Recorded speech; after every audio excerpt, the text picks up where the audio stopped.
안녕하세요. K-에듀파인 자료집계 온라인 연수를 진행하게 된 서울특별시 교육청 자료집계 담당자입니다. 이번 강의는 공문을 발송하고 자료집계를 시작하면서 내부 결제로 글을 받는 실습을 진행해 보겠습니다.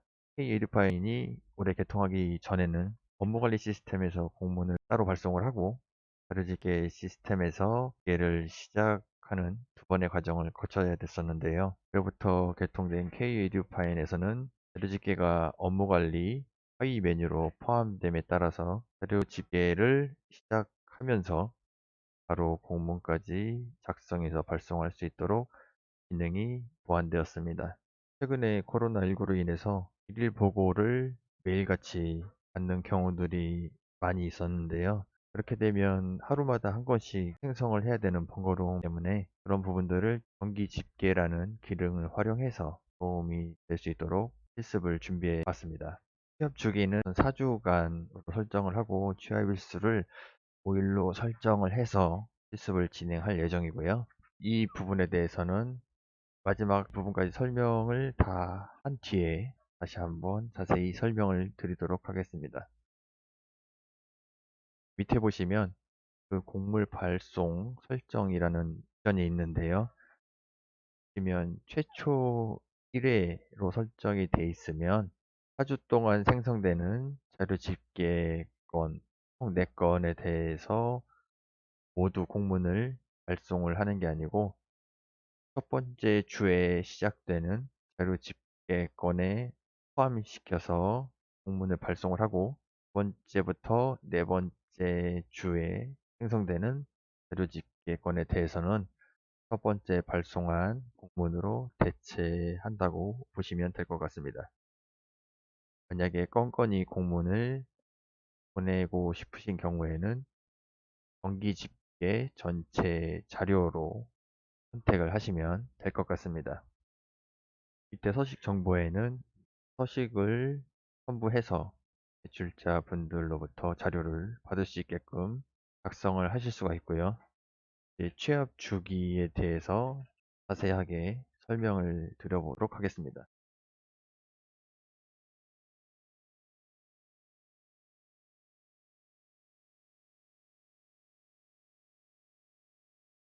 최근에 매일마다 진행되고 있는 일일 보고, 코로나 현황에 대한 통계 데이터나 긴급 돌봄 같은 경우 매일마다 하나씩 생성을 해주시는 분들도 간혹 계시고요. 그렇게 되면 이제 한 달 동안 20건의 자료 집계건을 생성해야 되고 관리하시기도 힘드실 수 있습니다. 그런 경우 정기 집계를 활용하시면 총 5번만 생성을 해주시면 나머지 15일에 대해서는 자동으로 생성되게 되어서 업무의 부담을 줄이실 수가 있습니다. 그렇게 하려면 월요일마다 실행될 자료 집계건에 대해서는 시작일을 이제 7월 6일 9시로 설정을 하시고 취합 주기는 4주간 그리고 취합 일수는 1일로 설정을 하고 집계를 시작하시면 이 취합 일수라는 게 자료 집계 건당 취합을 받을 그 기간을 나타내는 것이기 때문에 1일이라고 명시하면 해당 자료 집계 건은 하루 동안만 받는다고 보시면 될 것 같습니다. 그래서 6일, 13일, 10일, 17일에 대한 자료 집계건이 자동으로 생성되게 됩니다. 마찬가지로 시작일이 7월 7일로 설정이 된 상태로 취합 주기를 4주간 취합 일수 1일 일로 설정해서 집계를 시작을 하면 해당 자료 집계건은 7일, 14일, 11일, 28일 화요일마다 4주에 걸쳐서 자료 집계가 자동으로 생성되게 됩니다. 이렇게 진행을 하다 보면 결과적으로는 총 5개의 자료 집계건을 생성을 하게 되겠고요. 첫 번째 주에 시간이 도래하면 원래는 게 대기 자료에 남아 있는 상태에서 해당 날짜 시간이 되면 자동으로 집계 진행 자료로 이동을 하게 됩니다. 집계자분들께서 관리를 하시기가 수월하실 것입니다.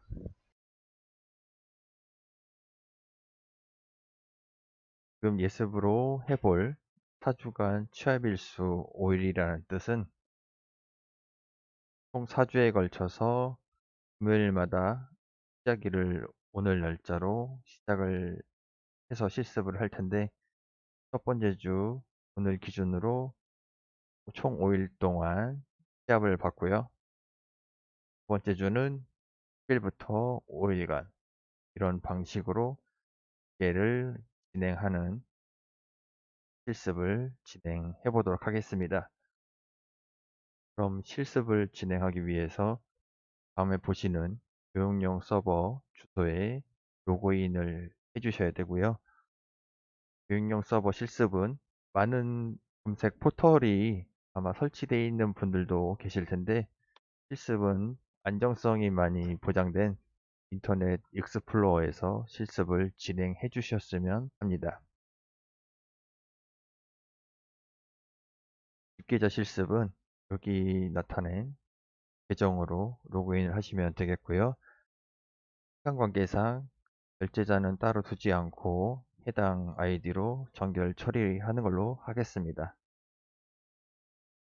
제출하는 기관에서는 제출자를 해당 아이디로 로그인 해주시면 되겠고요.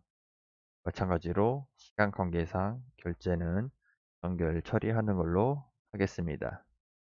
그럼 제가 사전에 전달해드린 인증서 파일을 컴퓨터에 복사를 해주셔야 되고요.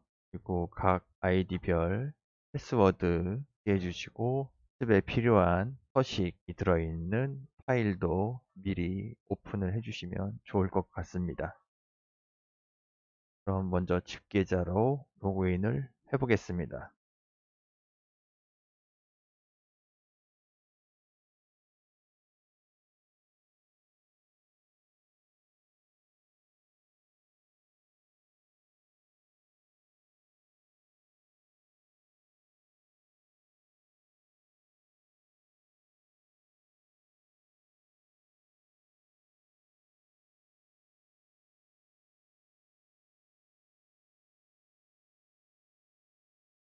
네, 로그인이 되면 자료 집계 메뉴에 가셔서 집계 자료에 집계 서식 생성에 들어가시면 되겠습니다. 생성을 위해서는 기본 정보에 자료를 입력을 해 주셔야 되는데요. 자료명은 본인만이 찾을 수 있는 그런 키워드로 작성을 해 주시면 될 것 같습니다. 해당 계정들을 많은 분들이 테스트용으로 사용을 하기 때문에 제가 적는 동일한 자료목으로 실습을 하시면 아마 생성하신 자료를 찾기가 어려우시기 때문에 이에 자료명을 작성하여 주시기 바랍니다.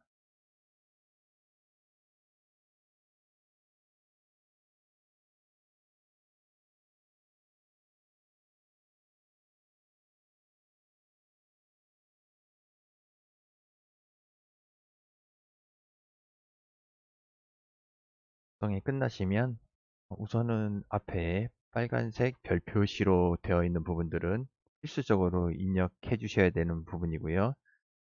그렇지 않은 부분들은 기본값이 설정이 되어 있는데 필요한 설정으로 변경을 해주시면 되는 부분들입니다. 우선 서식 형태는 서식 복사로 선택을 하겠습니다. 그리고 시행 방법은 공문 시행, 제출 방법은 내부 결제로 설정을 하겠습니다. 제출 방법을 내부 결제로 선택을 하게 되면 제출하는 기관에서는 내부 결제 기한을 통해서 결제가 끝난 후에 입력한 데이터들이 집계자에게 전달이 되도록 되어 있습니다. 다음으로 제출 기관 지정 버튼을 눌러주시면 제출 기관을 추가를 할 수가 있습니다. 실습에 필요한 계정의 소속 기관인 711 고등학교를 검색하여 주시기 바랍니다. 저를 눌러서 찾아주시면 좀 빨리 제기 가능합니다. 더블 클릭하면 앞으로 제출 기간에 추가가 되고요. 앞에 체크박스를 체크해서 우측으로 이동시켜 주시면 추가가 됩니다. 마지막으로 확인 버튼을 눌러주시고 추가된 부서에 수가 있지 확인하여 주시기 바랍니다. 다음에는 입력 요령은 필수적으로 입력하는 상황은 아니지만 보통의 분들이 생성하실 때 서식 정보 입력하는 화면에 입력하는 방법에 대해서 다 기술을 해주시는데요. 그렇게 되면 제출자 입장에서는 가독성이 좋긴 하지만 서식을 생성할 때 보이지 않는 오류들을 생성할 수 있는 원인이 되기도 해서 가급적 입력 요령 안에다가 방법을 적어주시는 게 좋을 것 같습니다. 이 부분에 적어주시면 출자가 제출 요청 자료에서 해당 자료명을 클릭을 하면 피해자가 적어주신 입력 요령 팝업이 자동으로 뜨게 되기 때문에 바로 확인이 가능하십니다.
임의의 데이터를 입력을 해보도록 하겠습니다.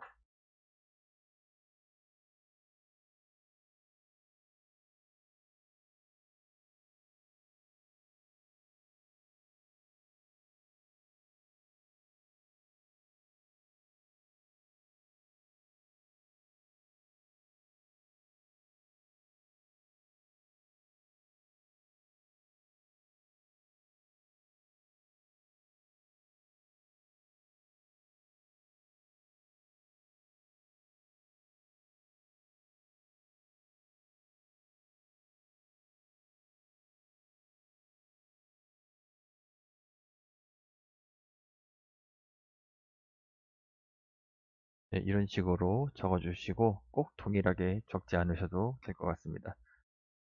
필요한 관련 자료가 있으면 파일을 추가해서 첨부를 해주셔도 제출자분들에게 도움이 많이 될 것 같습니다. PC에 저장되어 있는 파일 아무거나 한번 추가해 주시면 될 것 같습니다.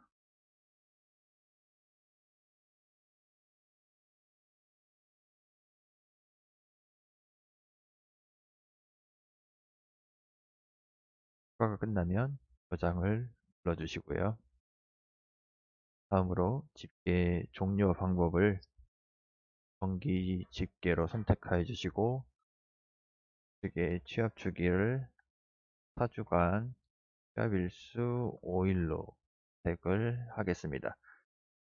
시작일은 해당 자료 집계건이 바로 시작이 되고 제출까지 바로 실습을 하시려면 오늘 날짜로 시작을 하셔야 되고요. 만약에 뭐 해당 건을 다른 날 시작되게 하고 싶다 하시면 이게 시작을 눌러도 해당 시간이 돼야 이게 대기 자료에서 이게 진행 자료로 이동을 하기 때문에 실습을 하시기가 좀 어려울 수도 있습니다. 그래서 시작일은 편의상 공구시로 선택을 하겠고요. 공문 발송 설정은 최소 1회로 설정하겠습니다. 제가 나눠드린 실습 서식 파일을 가보셔서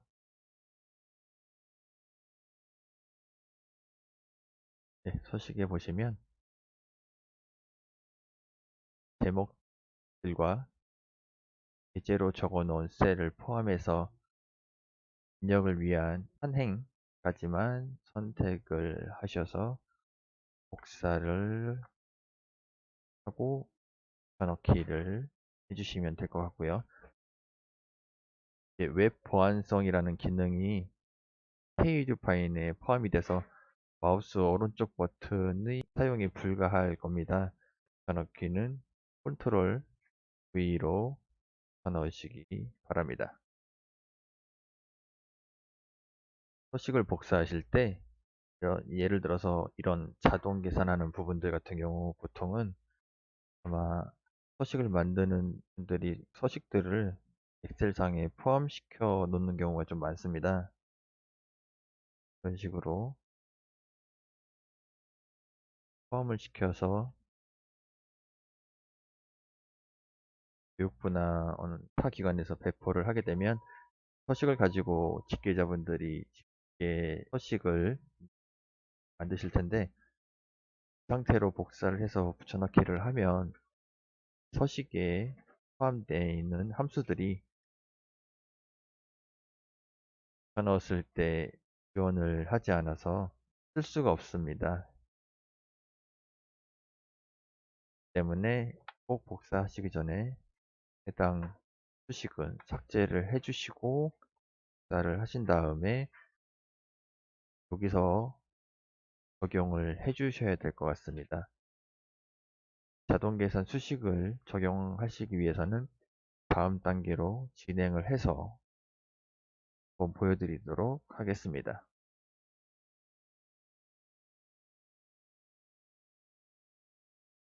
그리고 간혹가다 서식을 만드실 때 대부분 제목에 이처럼 셀 병합을 많이 활용을 하시고요. 셀 병합을 활용하시지 않고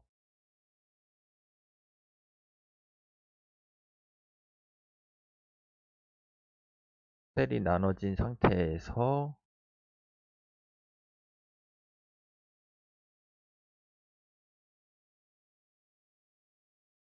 이런 식으로 작성을 해주시는 분들도 많습니다.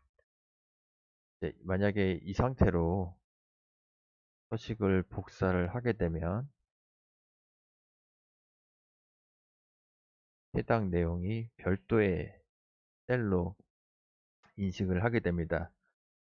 지금 같은 경우는 이게 뭐 오류를 만드는 서식은 아니지만 서식이 좀 복잡해지는 경우에 한해서는 이런 부분들이 또 서식에 오류를 만드는 요인이 되기도 해서 되도록이면 셀 병합 같은 경우 꼭 적용을 시켜서 작성을 해주시면 좋을 것 같고요. 또한 예를 들어서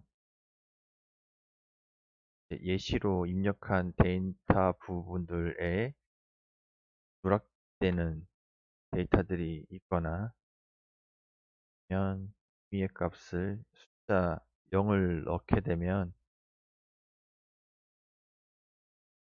해당 셀은 그 제출자가 입력할 수 있는 입력 셀로 보이게 됩니다. 그렇기 때문에 꼭 어떠한 값이라도 0이 아닌 값을 채워 주셔야 됩니다. 한번 보여드리면 이게 원래 처음 만드는 서식이고 또한 어떻게 변하는지 보여드리겠습니다. 보시면 위에는 서식에 예시로 들어놓은 값들이 표시가 되는데 공백으로 넣은 것 그리고 숫자 0으로 예시를 넣은 값을 이렇게 제출자분들이 입력할 수 있는 셀로 인식을 하는 것을 볼 수가 있습니다. 해당 부분에 대해서는 K디파인 기보수 팀에서 수정을 진행할 예정이고요.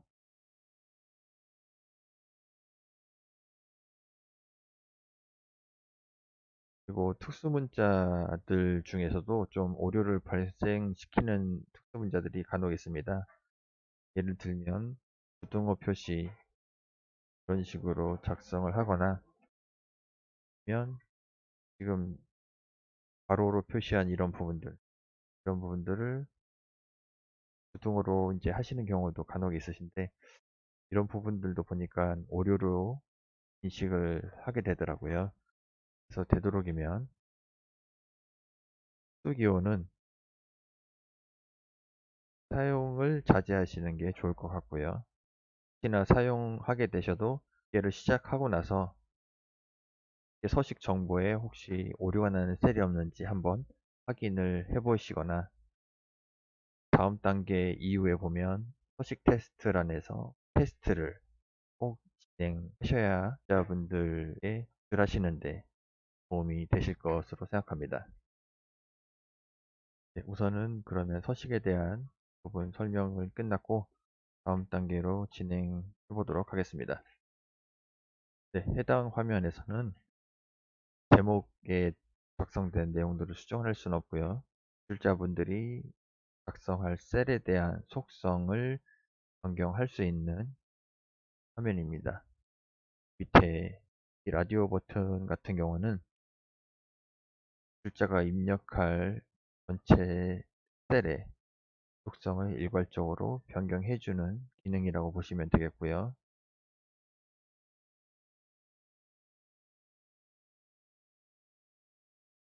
지금처럼 한 가지 행만 있을 때는 크게 도움은 되진 않지만 두 개 이상의 행이 있을 때는 일괄적으로 변경시키는데 큰 도움이 되고요.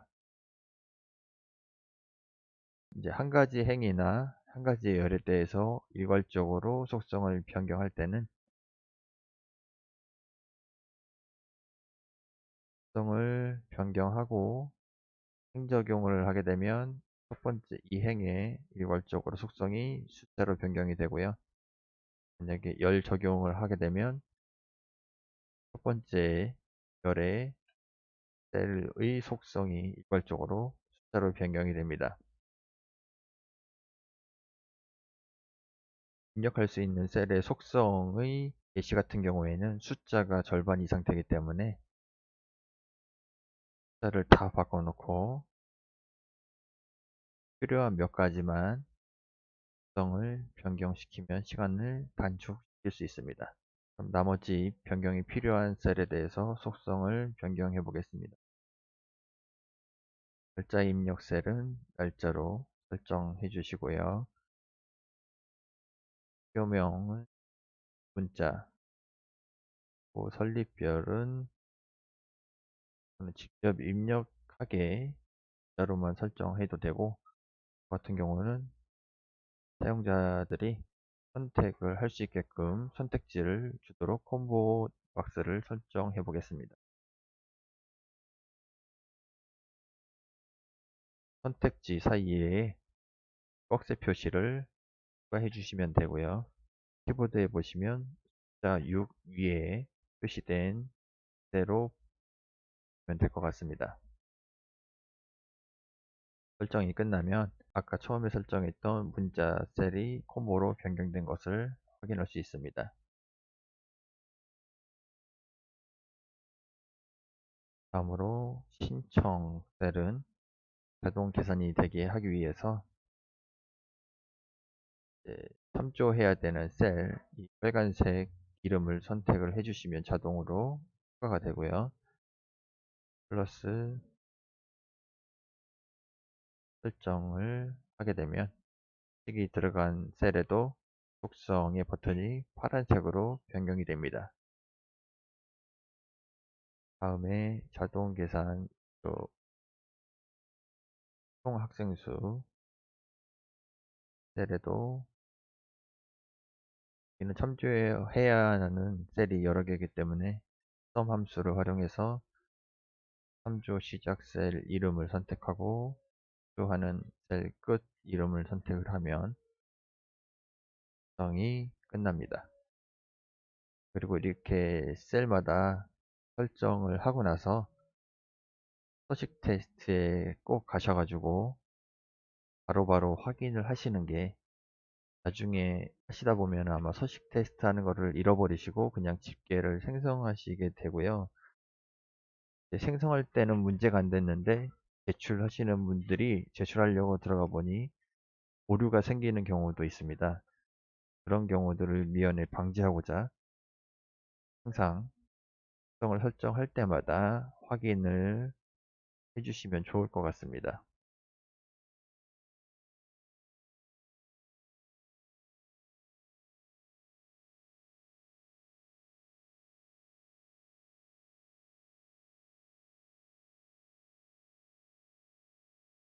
이런 식으로 확인을 하시면 되겠고요.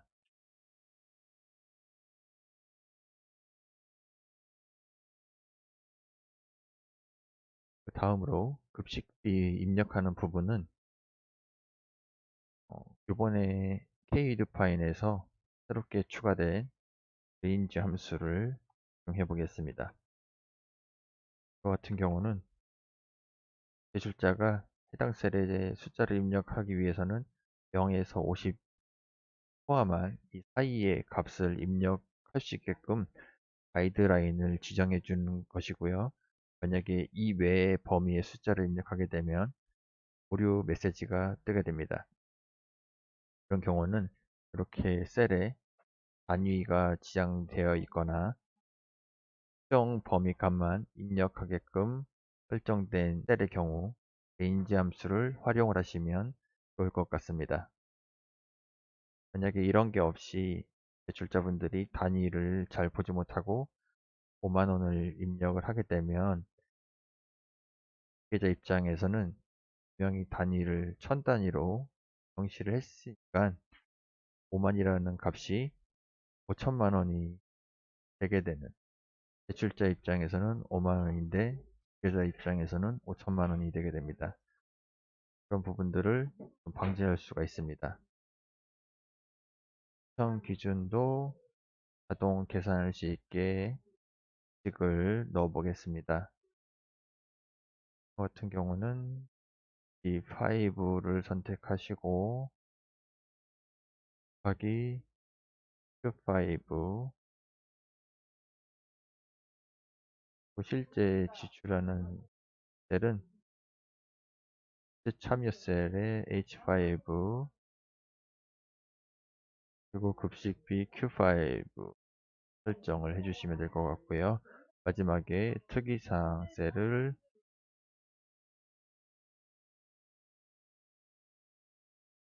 문자로 설정을 해주시면 기본적인 설정을 다 하신 겁니다.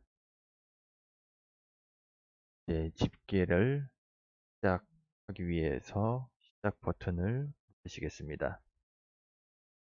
아마 이 상태면 듀얼 모니터를 쓰시는 분들은 다른 쪽 모니터에 기한창이 뜰 건데요. 기한창이 뜨는 시간이 조금 걸리니까 연초반에는 기한창을 찾지 못하시고 어디서 기한을 해야 되는지 문의하시는 전화도 많이 왔었고요. 만약에 기한창이 떴는데 지금은 업무를 못하고 그냥 닫기를 해서 나중에 해야지 하시거나 아니면 이 KDO 파일 화면이 세션이 완료가 돼서 다시 로그인을 하거나 컴퓨터에 문제가 생겨서 다시 재부팅을 하게 되는 경우 기한문을 찾는 문의가 많이 있었는데요. 그런 경우는 문서 관리에 기한에 자료 집계 슬러시 연계 기한으로 치면 해당 자료 집계를 위한 기한문을 보실 수가 있습니다. 자료명을 클릭을 하셔서 기한 창을 띄우시면 되겠습니다. 기한 창을 한번 작성해 보겠습니다.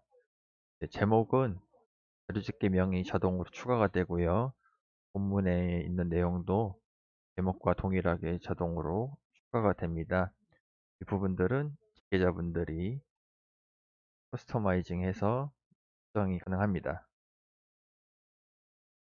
다음에 과제 카드를 선택하여 주시고요. 임의의 과제 카드를 선택을 해주시고 확인을 눌러주시고요.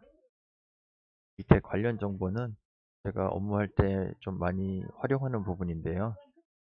이거는 뭐 자료 집계만 해당되는 건 아니고 기한 작성할 때 해당 기한을 작성을 하는 관련에 대한 부분을 같이 걸어주는 그런 기능이라고 보시면 될 것 같습니다. 돋보기 버튼을 누르셔서 해당 기한에 대해 관련되어 있는 공문 그런 부분들이 있으면 직접 입력을 해주셔도 되겠고요. 이게 편처리 되어 있는 공문 같은 경우에는 기간을 설정하셔서 제목을 입력을 하시고 조회를 하시면 리스트에서 찾아서 추가를 해주시고 탭을 눌러주시면 관련 공문을 추가할 수가 있습니다. 공개 여부 열람 범위 제한 기간은 넘어가도록 하겠습니다. 다음으로 결제 경로를 지정하겠습니다.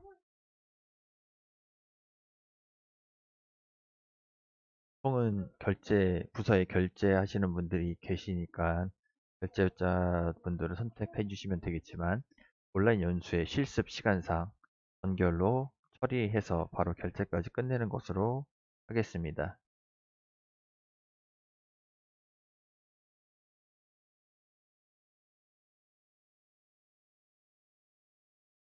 연결로 바뀐 것을 확인하였고요. 그리고 공문을 받을 기관들은 집계 자료를 생성할 때 제출 자료 기간 추가한 그 기관들이 자동으로 추가가 됩니다. 그래서 수신자 지정을 별도로 여기서는 할 수가 없고요. 만약에 누락된 기간이 있다고 보시면 해당 기한문을 닫으시고 문서관리 기한에 자료집계 슬러시 연계 기한에 다시 가셔서 해당 기한문을 반송 처리해 주셔야지 다시 집계 자료에 가셔서 해당 자료명을 클릭하셔서 제출 기간을 추가를 해 주신 다음에 다시 집계 시작을 눌러 주시면 추가된 기간들이 들어간 것을 볼 수가 있습니다. 한번 실습을 제가 해 보겠습니다. 한번 선생님들께서는 직접 하셔도 되고 아니면 그냥 눈으로 한번 보셔도 될 것 같습니다. 반송을 하시면 반송 의견을 쓰시고요.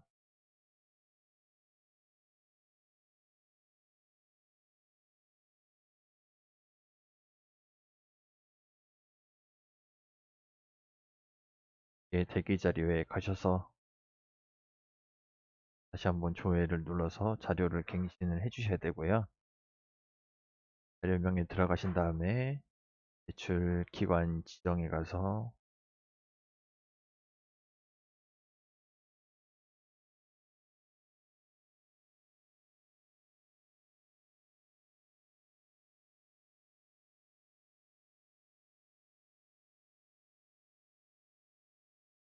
기관 하나를 추가해 주시고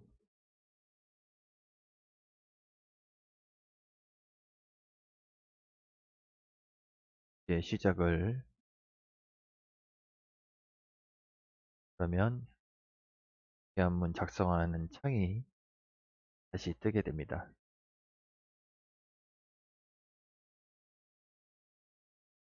여기 보시면 수신자의 기관이 추가된 것을 확인하실 수가 있습니다. 아까 설정했던 부분을 다시 이제 해주셔야 되고요.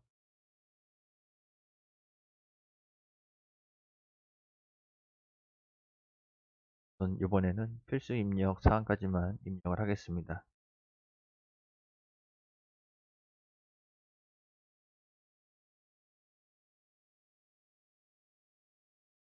연결로 설정을 하고 확인 처리하고요.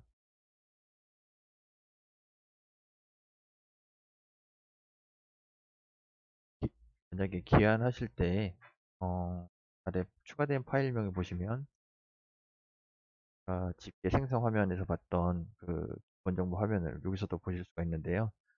여기서도 그 내용을 수정하실 수가 있습니다. 수정을 하고 저장을 하면 여기 저장된 내용이 집계 서식 생성할 때 입력했던 데이터에 갱신이 됩니다. 여기서 수정을 하셔도 무방하고 결제자분들도 결제하실 때 첨부 파일에 들어가시면 동일한 화면을 보실 수가 있는데요. 결제자분들 여기서 내용을 뭐 수정을 해서 저장을 누르시면 그 집계자분이 생성한 그 자료 집계 자료명에 동일하게 반영이 됩니다. 결제를 맡으실 때 결제자분들이 수정 요청사항이 있으시면 결제자분들도 직접 반영이 가능하시다는 것을 해드립니다. 우선 결제를 드리도록 하겠습니다. 해보시면 참고로 시행 종류의 자동 발송을 체크를 하면 결제가 끝나는 즉시 발송이 처리가 되니까요.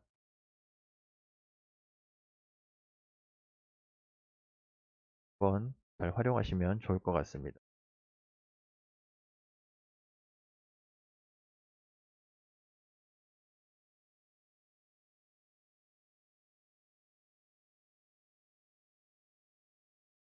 우선 결제가 끝났고요. 발송 대기 메뉴에 가셔서 해당 기한문을 발송까지 해주셔야지 해당 집계 대기 자료에 있는 자료가 진행되게 됩니다. 지금 이 공문을 발송 처리하지 않으면 이미 그 시작일이 지금 지난 상태에서도 계속 대기 자료에 남아 있을 거거든요. 이 부분 다시 한번 꼭 확인해 주시고 간혹 가다가 공문 발송 처리가 안 되고 왜 집계가 안 되는지 그런 이제 문의 전화가 간혹 가다 있는데 꼭 한번 확인하여 주시기 바랍니다.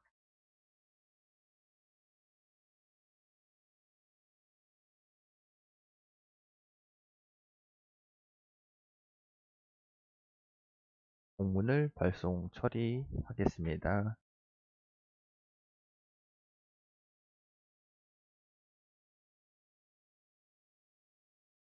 문의 발송 처리가 되었고요. 이제 대기 자료에서 한번 해당 자료가 진행 자료로 넘어갔는지 확인해 보겠습니다. 조회를 다시 눌러서 대기 자료에서는 사라졌고요. 이제 진행 자료에 가보시면 해당 자료가 이제 집계가 시작된 것을 확인할 수가 있습니다.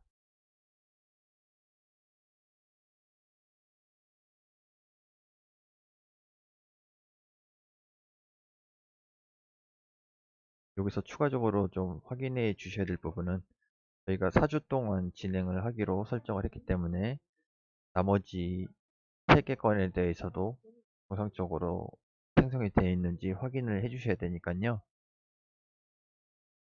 이게 대기 자료로 가셔서 키워드를 입력을 하시고 시작일을 기간을 설정을 하셔서 지금 시작하지 않은 나머지 3건에 대해서 시작일, 종료일을 확인해 보시면 될 것 같습니다. 저희가 첫 번째 거는 3일부터 시작을 했으니까요. 두 번째 거는 10일 코드를 좀 더 디테일하게 정해서 가독성을 하겠습니다. 두 번째 거는 10일부터 14일까지 정이 됐고, 세 번째 거는 7일부터 1일까지, 마지막 거는 24일부터 8일까지 생성이 된 것을 확인하였습니다. 나머지 집계 자료건들은 시작일이 되면 자동으로 진행 자료로 넘어가게 됩니다.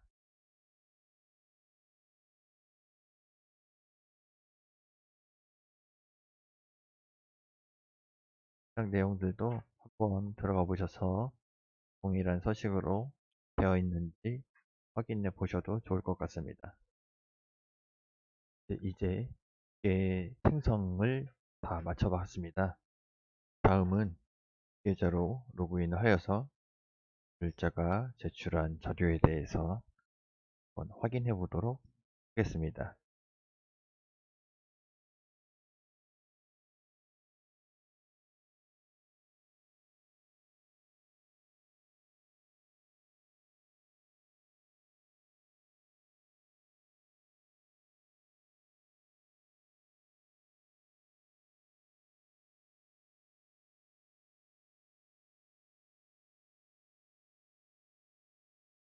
계좌로 로그인한 상태에서 자료 집계 진행 자료로 이동하시고요. 생성한 자료명을 클릭해 보시면 다음과 같이 제출 현황 탭에 제출 부서들 리스트들이 있는데요. 제출 완료한 기관에는 학교명의 하이퍼링크가 추가되게 되겠고요. 돋보기 버튼이 보이게 됩니다. 돋보기 버튼을 클릭하시면 제출자가 제출한 자료에 대해서 열람이 가능하십니다.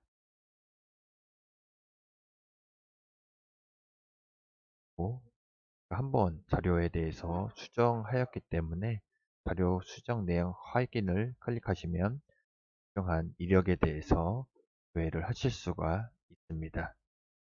해당 자료에 대해서 확인이 끝나셨으면 보통은 파일 플러스 서식이나 아니면 파일 집계로 집계를 받으시는 경우에 자료 취합하는 방법은 보통 첨부 파일 다운로드를 해서 완료된 기간에 대한 자료를 한꺼번에 다운로드를 받으실 수가 있고요.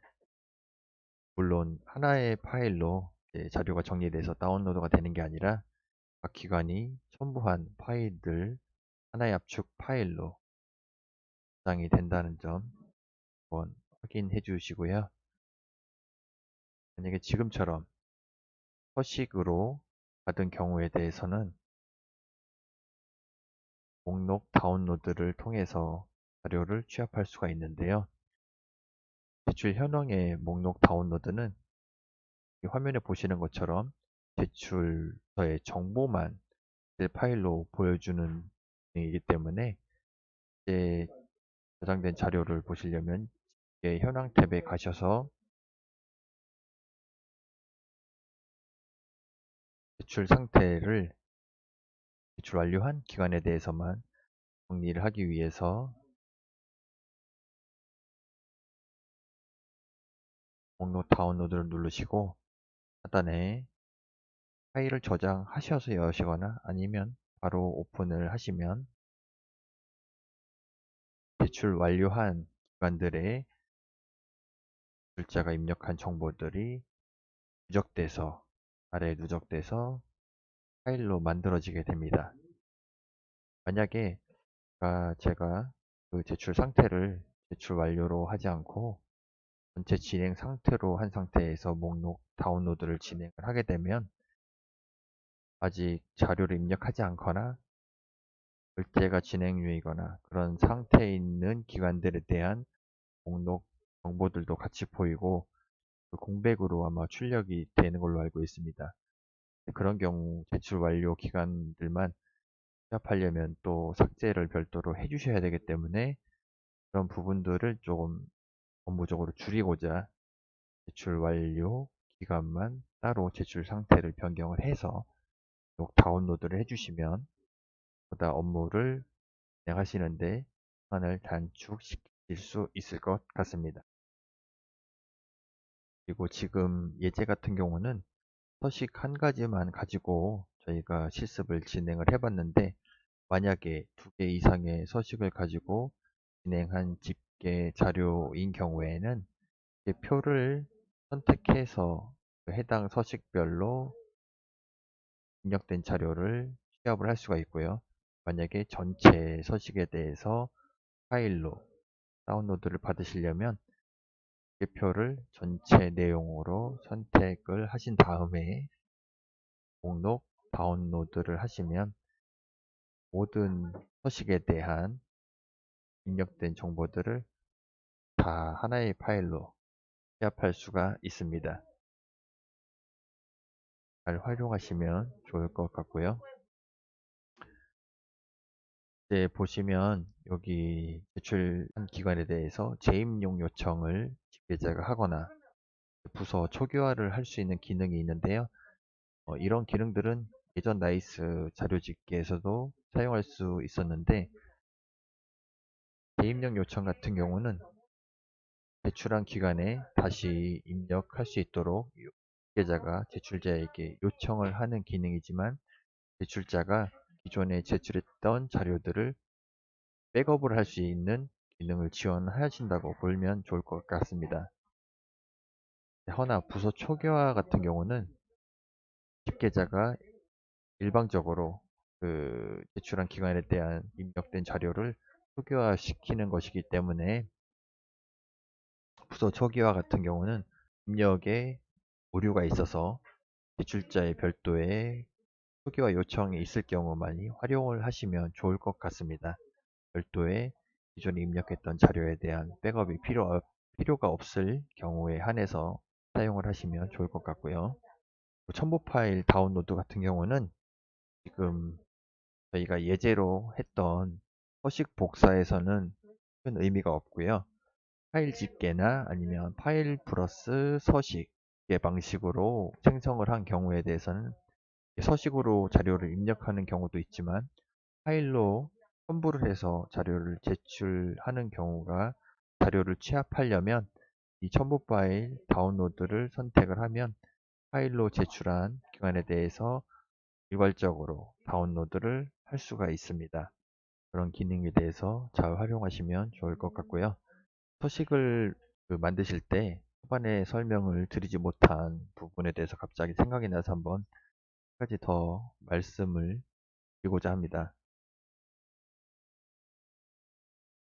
예전에 그 오류 건 때문에 한번 확인했던 서식이 보시는 것처럼 두 가지 서식을 하나의 표로 이렇게 붙여서 서식을 만들었으면 아마 표 하나로 인식을 하게 됩니다.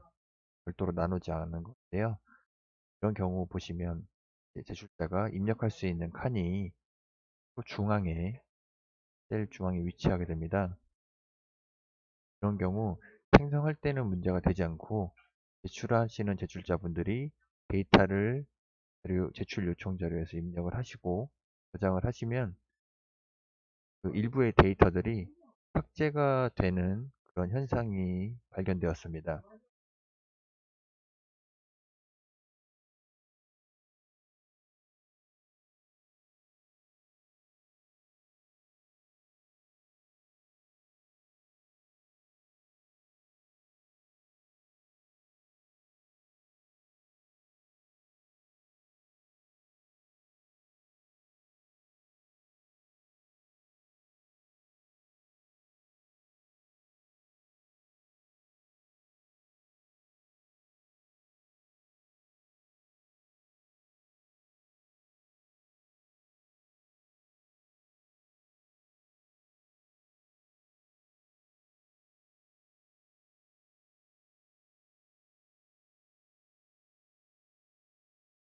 보통 이렇게 하나의 표로 받으시기보다는 서식을 아예 두 개로 분리를 해주시거나, 기왕이면 입력하는 입력행을 각 서식의 마지막 행으로 위치를 해주시는 것이 집계자와 제출자 입장 모두 오류의 빈도수를 줄일 수 있습니다.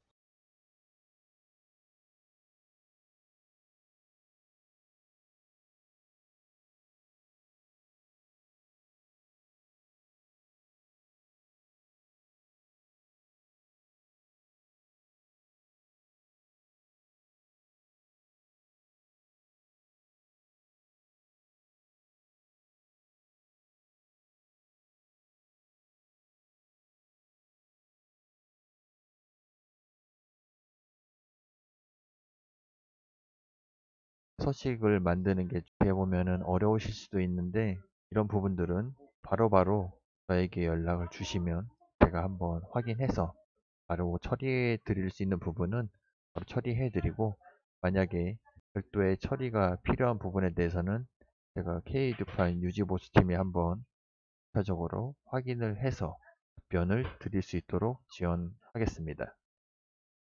네, 오늘 강의는 이것으로 마치겠고요. 강의를 들으시고 나서 추가적으로 궁금한 사항이 있으시면 정보정보원 나이스 운영과 자료집계 담당자에게 문의를 해주시면 자세하게 설명을 드리도록 하겠습니다. 실습에서 사용했던 교육용 서버 말고 이제 K-에듀파인 자료집계를 이용하시면서 오류가 발생하면 화면에 보이시는 것처럼 모포털 상단에 K-에듀파인 지원 링크나 화면 중앙에 묻고 답하기에 K-에듀파인 사용자 지원 서비스를 선택을 하시면 게시판이 팝업으로 뜨고요. 그러면 처음에 보이시는 것이 좌측 상단에 업무 관리 메뉴가 될 거고, 거기에 질의응답 업무에 묻고 답하기 업무를 선택을 하시면 우측에 게시판 리스트가 보일 겁니다. 그 상태에서 우측 상단에 신규 버튼을 눌러주시면 질의를 등록하실 수 있는 팝업이 뜨고요. 질의 제목을 입력을 해주시고, 업무 구분은 업무 관리, 그리고 자료 집계, 그리고 화면명은 업무 관리, 그리고 자료 집계 관련 메뉴를 입력하셔서 검색을 해주시면 될 것 같습니다. 오랜 시간 강의를 들어주셔서 감사드리며 다음 강의에서 뵙도록 하겠습니다. 다시 한번 감사드립니다.